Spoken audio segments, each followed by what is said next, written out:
여러분 안녕하십니까? 광주 MBC 뉴스투데이 시작합니다.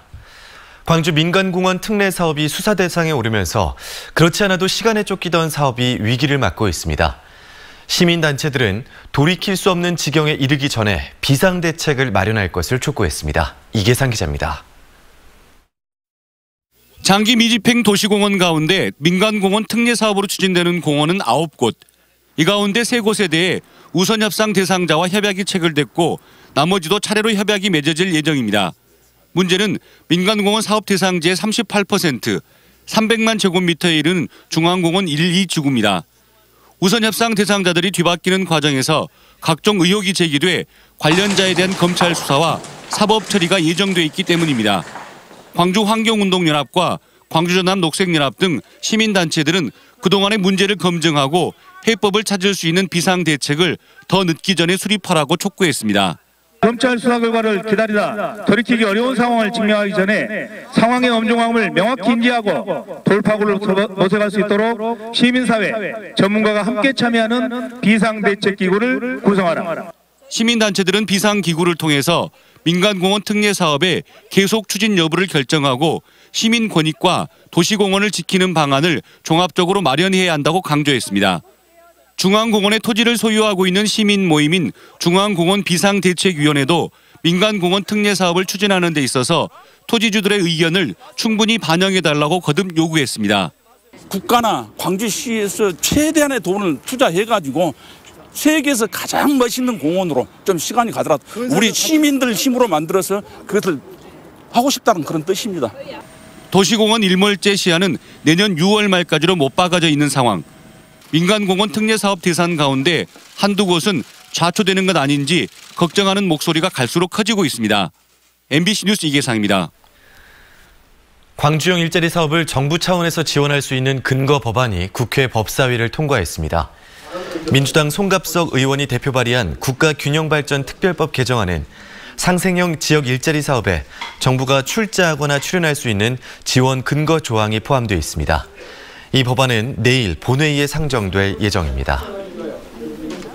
오늘은 아침 출근길 추위와 큰 일교차에 주의하셔야겠습니다. 오늘 아침 광주의 기온이 평년 수준으로 뚝 떨어지면서 어제보다 6, 7도가량 더 낮게 시작했습니다. 한낮 기온은 14도로 예상되면서 어제보다 4도가량 높겠고요. 평년 기온을 3도가량 웃돌겠습니다. 모레인 토요일까지는 이렇게 평년 수준의 기온이 이어지면서 일교차가 크게 벌어질 전망입니다. 요즘 또 감기가 유행인데요. 건강관리에 유의하시기 바랍니다. 강풍도 계속되고 있습니다. 거문도, 초도, 흑산도, 홍도 등 도서 지역을 중심으로는 강풍특보가 이어지고 있고요. 서해남부와 남해서부 바다를 중심으로는 풍랑특보가 이어지고 있습니다. 강풍으로 인한 피해가 없도록 주의하시기 바랍니다. 오늘 하늘은 대체로 구름이 가끔 많은 날씨가 이어지겠는데요. 낮부터는 더 맑은 하늘이 드러날 전망입니다. 날씨 정보였습니다. 어제 나주의 플라스틱 공장과 여수의 윤활유 업체에서 화재가 잇따라 발생했습니다. 플라스틱이든 기름이든 불이 한번 붙으면 잘 꺼지지가 않죠. 그래서 피해도 컸습니다. 우종훈 기자가 취재했습니다. 시뻘건 불길이 하늘 높이 치솟습니다. 소방관들이 물을 뿌려보지만 좀처럼 불길이 잡히지 않습니다. 새벽 0시 30분쯤 나주시 동수 농공단지에 있는 플라스틱 재활용 공장에서 불이 났습니다. 여기 왔을 때 불이 너무 많이 붙어갖고 진짜 겁이 날 정도로 불이 난 거예요. 하늘로 솟친데 지금. 이곳 공장에서 처음 시작된 불은 바로요 보온 단열재를 생산하는 건물로 번졌습니다. 2개 공장 6개 동을 모두 태워 소방서 추산 12억 원의 재산 피해가 났는데 인근에 산업용 가스를 생산하는 공장으로 불이 옮겨 붙었다면 대형 인명 피해가 날 뻔했습니다. 12톤의 가스 저장 창고가 있었는데 그걸 다행히 우리가 연소를 확대를 막아서.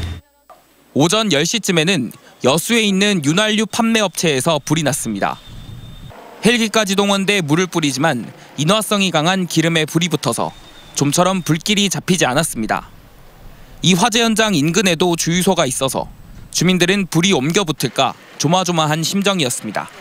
빵빵빵 터지길래 뭐 작업하나 그러고 나왔더니 벌써 불이 붙어가지고 가스통이 막 터지는 소리. 그래서 이제 놀라서 보니까 우리 건물로 붙어버렸어요. 불이. 지난해 겨울철 화재 비중은 30%, 불이 나서 인명 피해로까지 이어지는 경우는 34%나 됐습니다. 다른 계절에 비해서 습도가 낮은 건조한 기후가 많습니다. 그리고 바람이 불 때도 많기 때문에 화재가 났을 때 큰 대형 화재로 번질 가능성이 높습니다. 4계절 중에 가장 화재가 많이 일어나는 겨울철. 긴장의 끈을 놓치면 큰 재난으로 이어질 수 있습니다. MBC 뉴스 우종훈입니다. 2명이 숨지고 25명이 다친 광주 클럽 구조물 붕괴 사고와 관련해 특혜성 조례 의혹을 수사 중인 경찰이 혐의를 일부 확인한 것으로 보입니다. 장하연 광주지방경찰청장은 춤추는 일반 음식점 조례 제정 과정을 수사한 결과 당초 기대한 수준은 아니지만 의미 있는 내용이 있다며 조만간 수사를 마무리할 계획이라고 말했습니다. 지난 7월 구조물이 무너지면서 27명의 사상자가 발생한 클럽은 일반 음식점인데도 춤을 출 수 있도록 한 조례 때문에 영업이 가능했었는데 경찰은 전현직 서구 의원들을 상대로 조례 제정 경위를 수사해 왔습니다. 광주 고려고등학교 시험문제 유출 사건을 수사하고 있는 경찰이 교사 1명을 불구속 기소 의견으로 검찰에 송치할 예정입니다. 광주지방경찰청은 고려고 시험문제 유출과 관련해 수학 동아리에 배포된 유인물에서 1학기 기말고사 시험문제 5개를 그대로 출제한 혐의로 교사 1명을 불구속 기소 의견으로 송치한다는 계획입니다. 교수인 아빠 찬스로 박사 학위를 딴 의혹 때문에 시끄러운 조선대학교가 이번에는 직원 채용 때문에 시끄럽습니다. 20명에 가까운 교직원이 전례 없이 한꺼번에 채용이 됐는데요. 채용 비리를 의심하는 쪽과 절차상의 문제가 될 게 없다는 대학 측의 입장이 팽팽히 맞서고 있습니다. 남궁욱 기자가 취재했습니다. 대학과 기업이 손을 잡고 학문 발전과 기술 개발을 하기 위해 출범한 조선대학교 산학협력단입니다. 이 협력단 소속 행정직원 18명은 지난 5월 신분상 큰 변화가 생겼습니다. 산학협력단 직원에서 조선대학교 교직원으로 신분이 바뀐 것입니다. 신분이 보다 확실해졌고 교직원으로서 사학연금을 받게 되는 등의 혜택이 생겼습니다. 하지만 이 과정에서 특혜 논란이 빚어졌습니다. 다른 교직원들을 채용할 때 거쳤던 서류 심사부터 면접까지의 각종 절차가 생략됐는데 더 큰 문제는 이런 혜택을 준 전례가 그 전엔 없었다는 겁니다. 규정과 절차, 그다음에 그 구성원들의 반대를 무릅쓰고 무리한 절차를 강행하는 것 자체가 특별히 친인척 자녀와 그다음에 대가성이 없이는 이런 일을 강행할 수 없다고 판단하는 것입니다. 하지만 학교 측은 필요에 의해 진행한 정당한 채용이었다는 입장입니다. 이들은 산학협력단 소속일 때도 정규직 신분이었던 만큼 조선대 본교로 소속이 바뀐다 하더라도 혜택을 보는 것도 아니라며 사기 진작 차원에서 진행한 특별 채용이었다고 설명했습니다. 산학협력단이라는 것은 대학에 있어서 가장 중요한 조직이 됐습니다. 왜냐하면 산학협력이 앞으로 대학의 먹거리이기 때문이에요. 우리 직원들의 뭔가 사기를 복돋아줘야 되겠다. 일단 일하는 환경을 만들어주겠다는 게. 경력 인정 비율을 두고 학교 내 반대가 있기도 했습니다. 학교 측이 이들의 경력을 100% 인정해줘야 한다는 규정을 신설했지만 대학본부 교무위원회는 통상 70%만 인정해주었다며 3차례나 반대했습니다. 학교 내에서 자정의 노력이 있으면 더없이 좋을 일이고요. 그다음 이 문제를 제기한 어차피 이제 고소가 되어 있는 상황이니까 철저하게 수사를 해서. 한편 경찰은 이번 특별 채용과 관련해 학부모 단체가 고발장을 접수함에 따라 수사를 진행하고 있습니다. 이처럼 양쪽의 주장이 첨예하게 엇갈리는 가운데 경찰이 이번 채용 과정이 적절했는지 등을 들여다보고 있어 그 수사 결과에 이목이 집중되고 있습니다. MBC 뉴스 남궁욱입니다. 자동차세와 고속도로 통행료 등을 상습적으로 체납한 차량들이 일제 단속됐습니다. 광주시는 도로공사와 지방경찰청 등과 합동으로 체납 차량 일제 단속을 벌여 자동차세를 내지 않은 차량 30여 대와 통행료 미납 차량 151대 등 세금 체납 차량 185대를 적발했다고 밝혔습니다. 올해 10월 기준으로 광주시 자동차세 체납액은 115억 원으로 시 전체 체납액의 20% 가까이를 차지하고 있습니다. 일본 전범기업을 상대로 한 손해배상 소송에서 근로정신대 할머니들이 최종 승소한 지 1년이 지났습니다. 하지만 아직도 사죄는커녕 배상도 이뤄지지 않고 있는데요. 우리나라와 일본의 시민단체들은 각각 기자회견을 열고 문제 해결을 촉구했습니다. 송정근 기자입니다. 사법보험 만세! 대한민국 만세! 이때만 해도 희망이 보였지만 아직 달라진 건 없습니다. 일본의 사죄는 물론 전범 기업들의 손해배상도 받아내지 못했습니다. 대법원 판결 존중하고 피해자들의 인권 회복에 즉각 나서라! 나서라! 나서라! 나서라! 대법원 판결 1년째. 그 사이 한일 관계는 일본 정부의 한국에 대한 수출 규제와 백색 국가 제외 등 경제 보복으로 더 꼬였고 90이 넘은 할머니들은 그 사이 더 늙었습니다. 일본의 사죄는 뒤로 한 채 돈으로 문제를 해결하려는 최근의 움직임에는 마음이 더 상했습니다. 지금 양심이 있다면 가슴에 손을 얹고 얹고 사죄를 하고 나서 무슨 말을 해야지. 돈 준다고 해서 나 거지 아닙니다. 그는 여지껏 없어도 살았으니까. 할머니들을 지원하는 시민단체도 한일 정부와 기업이 기금을 만들어 피해자를 지원하자는 이른바 문희상안에 대해 거부 의사를 분명히 했습니다. 일본 정부의 공식적인 사과도 전혀 담겨 있지 않고 일본 측이 실질적으로 책임을 지는 금전배상도 담겨 있지 않습니다. 여기에는 역사도 없고 정의도 없고 대법원 판결도 없습니다. 나고야 소송 지원단 등 일본의 시민단체도 일본에서 기자회견을 열고 같은 입장을 밝혔습니다. 1년 전 대법원 판결 이후 수출 규제와 불매운동, 지소미아 파기 선언으로 이어졌던 한일 갈등이 최근 해결의 실마리를 찾고 있지만 그렇다고 침략 범죄에까지 면죄부를 줄 수 없다고 양국의 시민단체는 목소리를 높였습니다. MBC 뉴스 송정근입니다. 위안부 비하 논란을 일으킨 유니클로 광고를 패러디해서 화제를 모았던 전남대학교 학생이 대한민국 인재상 수상자로 선정됐습니다.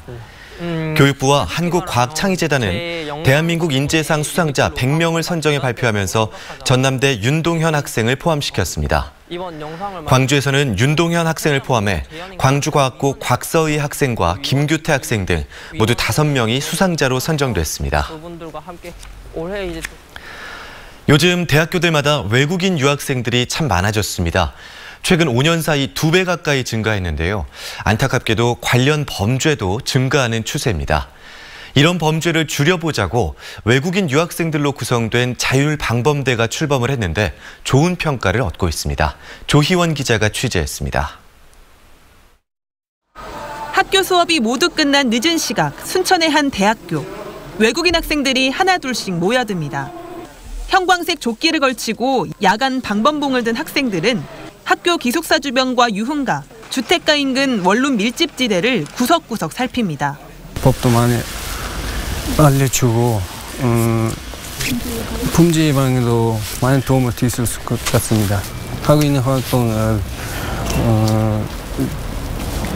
자랑스럽습니다. 외국인 유학생 30여 명으로 구성된 자율방범대는 올해 6월 출범해 매월 꾸준히 활동하고 있습니다. 유학생들 사이에 불거지는 싸움을 중재하거나 법의 보호가 필요한 다른 유학생들에게 큰 도움이 되고 있습니다. 특히 한국법을 몰라 크고 작은 범법 행위를 저지르는 사례를 예방하는 효과도 있습니다.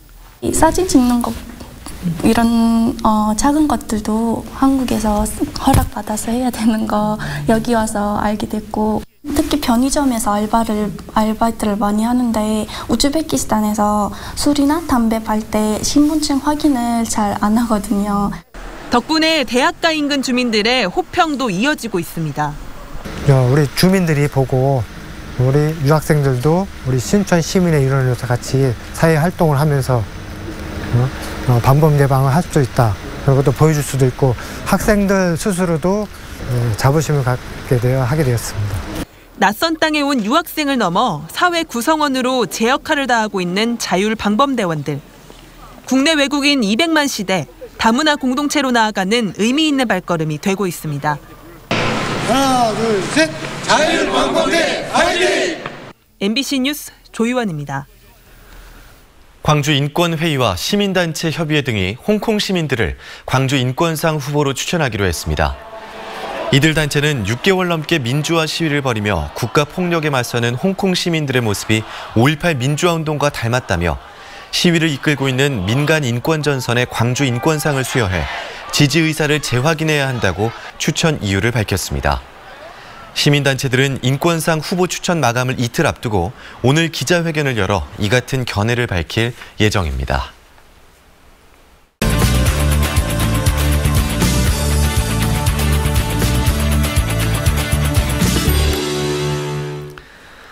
하루 종일 많은 소리를 듣지만 소리에만 집중하는 경우는 드문데요. 소리에 집중해서 의미를 찾아내는 문화 콘텐츠들이 최근 광주에서 선보여지고 있습니다. 광주문화재단 이유진 정책연구교류팀장과 좀 더 자세히 이야기 나눠보겠습니다. 팀장님 안녕하십니까? 네, 반갑습니다. 네, 오늘 소리에 집중해 보겠다라고 말씀을 드렸는데요. 네. 가장 먼저 어떤 콘텐츠를 소개해 주실 건가요? 네, 소리하면 음악, 음반이 생각나시나요? 네, 네, 음반도 그렇군요. 생각나고요. 네, 사운드스케이프 아시잖아요. 네. 음풍경. 네, 음풍경. 네, 사운드, 소리, 스케이프, 풍경의 복합어인데요.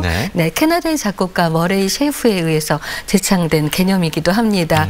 네, 소리로 도시 풍경을 읽는 작업을 꾸준히 해온 음향 엔지니어 김창훈이 광주의 소리를 담은 책과 음반 샤인 광주 사운드스케이프를 냈습니다. 네, 그런데요, 이번 광주 작업이 제주 그리고 DMZ 작업에 의해서 4번째니까요. 음향 엔지니어라기보다는 소리 풍경 도시 여행자라고 하는 것도 좋을 것 같습니다. 네, 김창훈은 대구 태생입니다. 네. 블랙머니 등 영화, 그다음에 박창경, 이뭉순 감독의 영화 현장에서 동시 녹음 엔지니어로도 활동했는데요. 네, 언젠가 제주에서 작업을 하면서 4.3을 접했고요. 네. 자연스럽게 5.18과 연결되면서 광주에 가야겠구나 생각을 했다고 합니다. 네, 그렇군요. 네. 광주의 소리가 어떻게 담겼을지 궁금해지는데요. 언제 어떤 곳을 담은 건가요? 네, 2018년 5월에 처음 광주에 왔다고 합니다. 상무관, 주남마을, 민주묘역의 소리 등을 담았는데요. 네. 민주묘역의 소리는 2018년 5월 밤 11시에서 12시 사이에 녹음을 했다고 합니다. 귀로 들으면 밤의 적막함을 느꼈다고 하는데요. 네. 녹음된 소리에는 헬리콥터 소리, 웅성거림, 함성 소리 등 마치 1980년 당시 그날의 소리 같아서 사운드 분석 연구원에게 의뢰를 했다고도 합니다. 네. 저도 음반 2번째 트랙에 있는 국립 5.18 민주묘지 소리를 들었는데요. 네네. 이건 뭐지? 착각인가? 환음인가? 5.18 당시 소리가 들렸습니다. 근데 사람이라고 하면은 어떻게 듣고 싶은 소리만 듣기도 하잖아요. 그렇죠. 네, 그렇지만 마이크는 냉정하게 들리는 것만 듣는 건데, 라고 생각을 했습니다. 네. 조금, 굉장히 신기한데요. 저도 한번 들어봐야겠는데요. 네. 그러면 작가가 의도를 가지고 좀 만들어낸 소리는 없었나요? 네, 공간마다 고유하게 갖고 있는 소리를 담는 것이 목표라고 합니다. 네, 공간에 고유한 모양이 존재하듯이 고유의 진동과 소리가 있다고 하는데요. 때문에 만들어낸 소리는 없다고 합니다. 네. 후반 작업까지는 총 6개월이 걸렸다고 하는데요. 왠지 참혹한 소리 풍경을 그대로 그리고 싶지 않아서 책 표지가 노란색이었습니다. 네. 그리고 나니까는 자신의 마음이 조금 홀가분해지기도 했다는 말에 저도 공감이 갔습니다. 네, 그렇군요. 예술 전시도 준비돼 있죠. 전시도 간략하게 소개해 주실까요? 네, 신호윤 작가의 비주얼라이즈드 사운드입니다. 네, 신세계 갤러리에서 12월 9일까지인데요. 네. 특정 장소나 사건의 소리를 수집해서 예술로 재탄생시켰습니다. 네, 박근혜 전 대통령의 탄핵 선고문이 낭독됐던 시간이죠. 2분 20초. 네, 상해 임시정부 현장의 소리를 담아낸 10분 44초. 세월호 침몰 당시 방송사 첫 오보 시간 80초. 소위 시각과 작업을 통해서 우리에게 역사적 현실을 일깨웁니다. 네, 금속 작품인 것 같은데요. 소리를 이렇게 금속 작품으로 표현한 이유가 어디 있을까요? 네, 최근 신호윤 작가의 작업 보신 분들은 종이를 재료로 이렇게 여러 가지 작업을 반복해서 하신 거를 아실 텐데요. 북경 작업실에서 그동안 철로 작업을 진행하고 있기도 하지만 특히 이번 전시에서 종이를 사용하지 않는 거는 작업의 주제를 좀 더 확실하게 보여주고 싶었기 때문이라고 합니다. 보이지 않는 것에 내재하고 있는 힘과 무게감을 역설적으로 표현하고 있다고 생각이 듭니다. 네, 최근 광주에서 선보여지고 있는 사운드스케이프 콘텐츠들에 대해서 광주문화재단 이유진 정책연구교류팀장과 이야기 나눠봤습니다. 고맙습니다. 네, 고맙습니다.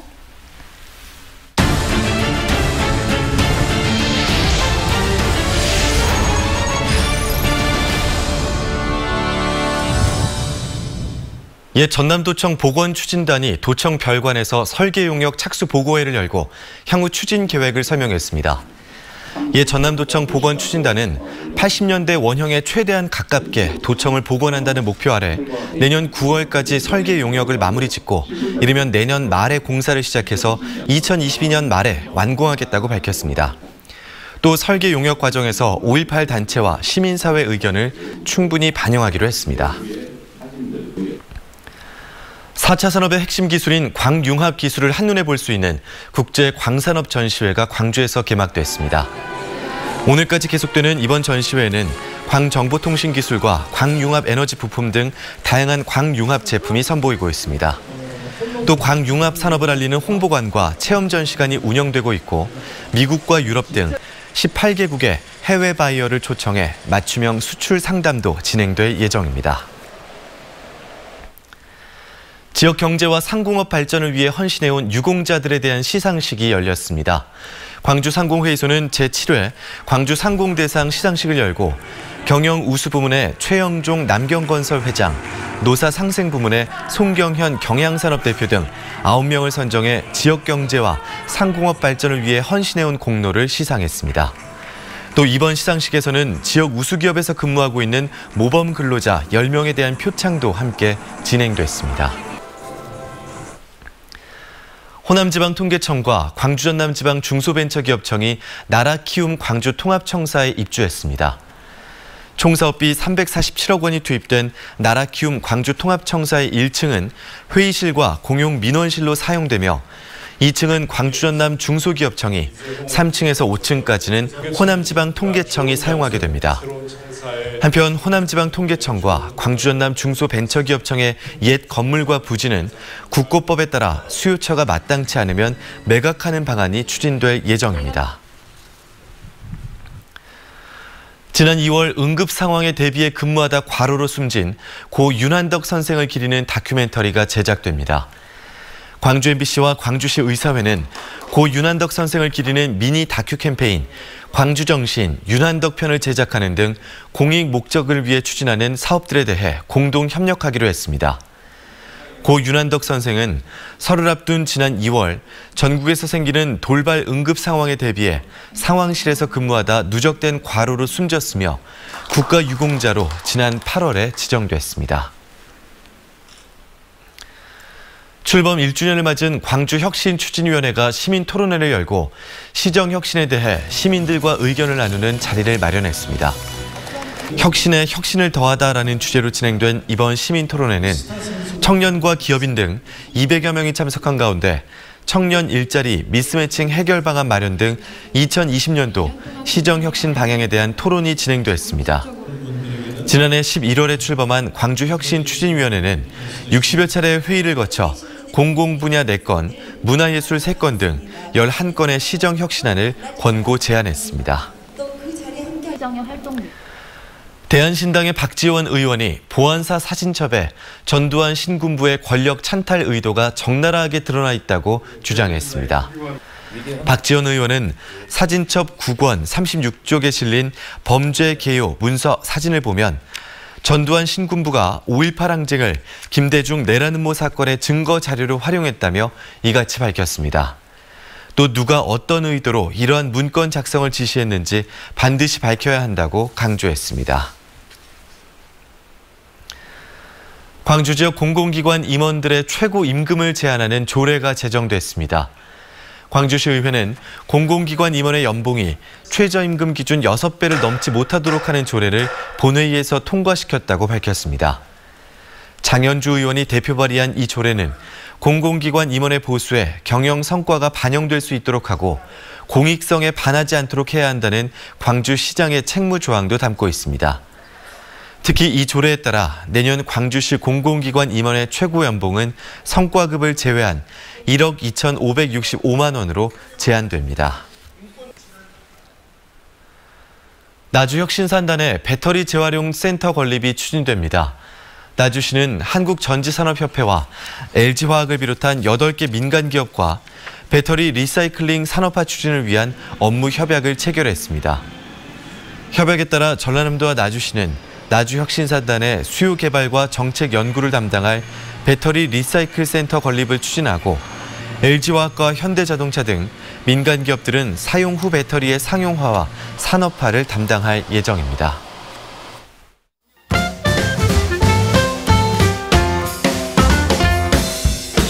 집 주소를 노출하지 않아도 언제든 택배를 받을 수 있는 안심택배 보관함을 아시나요? 광주시가 최근 안심택배 보관함을 15개로 확대 운영하겠다고 밝혔습니다.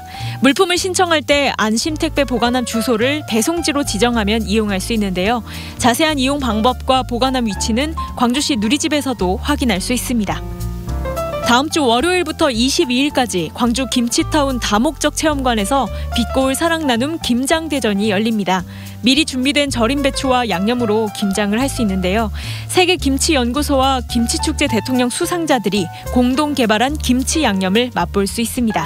매일 오전 10시와 오후 2시에 시작하고 금요일에는 야간 김장 담기 행사도 마련됩니다. 광주 세계김치축제 누리집에서 신청할 수 있습니다. 인도네시아의 예술품들을 살펴보는 전시, 많은 섬들의 나라 누산타라 특별전이 국립아시아문화전당 라이브러리 파크에서 열리고 있습니다. 누산타라는 많은 섬들의 나라라는 뜻의 옛 자와어로 현대 인도네시아의 뿌리, 마자파힛 왕국 사람들을 지칭하는 이름인데요. 350여 종족이 450여 종의 언어를 바탕으로 구성한 문화 자료들을 엿볼 수 있습니다. 다음 주 금요일부터 31일까지 양림마을에서는 크리스마스 트리 축제가 열립니다. 양림 오거리를 중심으로 다양한 크기의 크리스마스 트리 180여 개를 감상할 수 있고요. 매주 금요일과 주말엔 캐럴 버스킹과 플래시몹, 통기타 공연이 마련돼 흥겨운 분위기를 이어갑니다.